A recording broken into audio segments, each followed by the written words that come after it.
Taong 1876, 23 ng Agosto.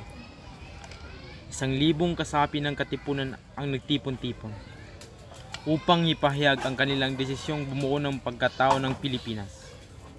Tinawag to sa kasaysayang bilang isang sigaw ng pugad lawin na isinalin sa Espanyol El Grito de Rebelión, na nangangaluhulugang desisyon o pagtawag ng himagsikan. Ako si Andres Bonifacio, ang supremo ng katipunan na handang ialay ang aking sarili para sa aking pinakamahal na inang bayan, ang bansang Pilipinas.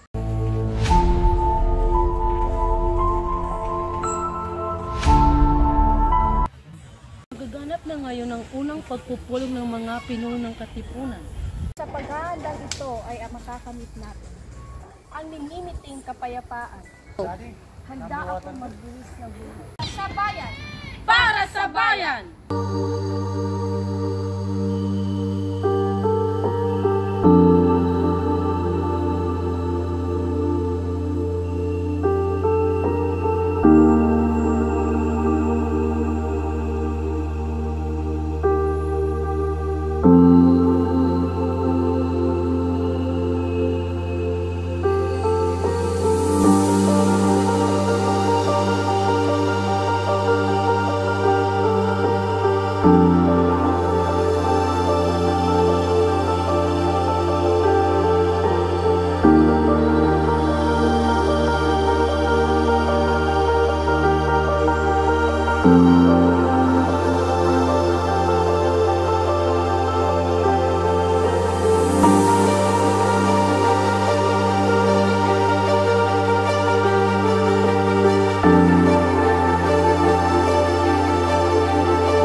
Sa kilos ng katipunan. Andres, kailangan na nating gawa ng paraan. Mahigpit na pamasid ang mga Espanyol. Kung ganon, kailangan nating umalis dito upang ang ating samahan ay hindi matunto ng iba. Ako'y muli lamang magpapatawag ng isang pagpupulong. Ang lahat ng pinuno ay narito upang magbigay ng mahahalagang desisyon tungkol sa pag-aaklas laban sa Espanya. Unti-unti na nagpupuksa ang ating mga kasamahan. Alam na ng mga Espanyol ating mga gawain. Kailan natin balak gawin ang pag-aalsang ito? Natin ito sa mas lalong madaling panahon. Hindi rin pwede natin simulan ang kaganapang ito kung wala naman tayong sapat na kagamitan at pagkain para sa samahan labanan. Hayaan na lang ba natin magutom ang ating mga tauhan? Kung meron man importanteng bagay na kailangan, yun ay ang sapat na lakas. Ito ang kailangan nating isakripisyo. Walang masyadong maagang panahon. Kung lahat tayo ay magkakaisa. Hindi sangayon sa atin ang mga mayayaman. Ayon kay Rizal, ang mga mayayaman ay hindi kakampi ng katipunan. Aga pa para sa pag-aalsa. Supremo, wag natin madaliin ang laban na ito. Dali!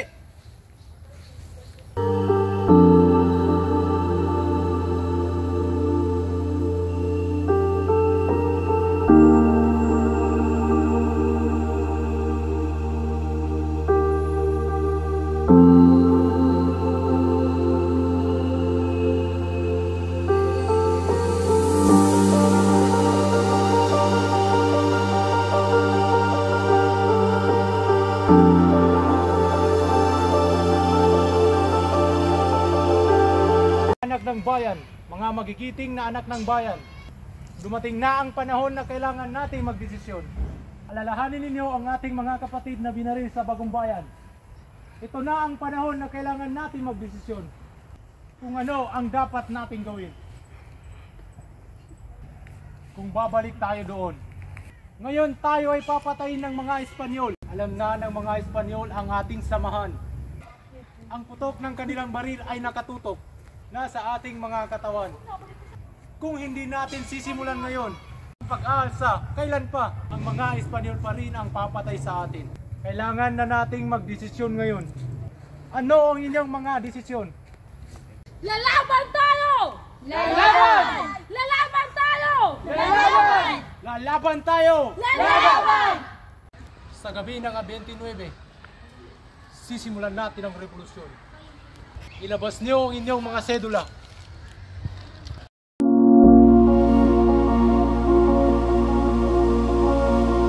Pagmasdan niyo ang puting papel na umalipin sa ating lahat.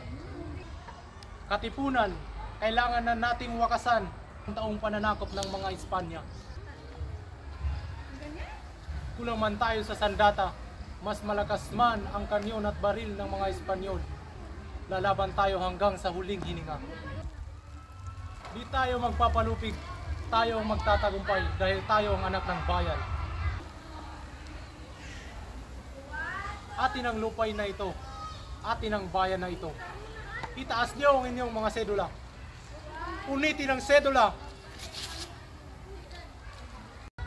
Mabuhay ang katipunan! Mabuhay! Mabuhay ang revolusyon! Mabuhay! Mabuhay si Supremo! Mabuhay!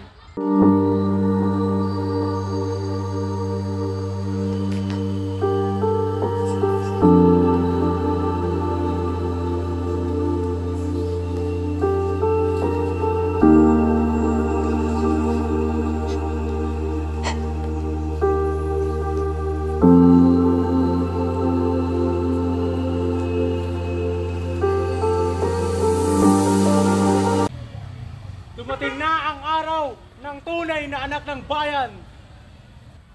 Laban, katipunan! Laban!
Wala na akong magagawa.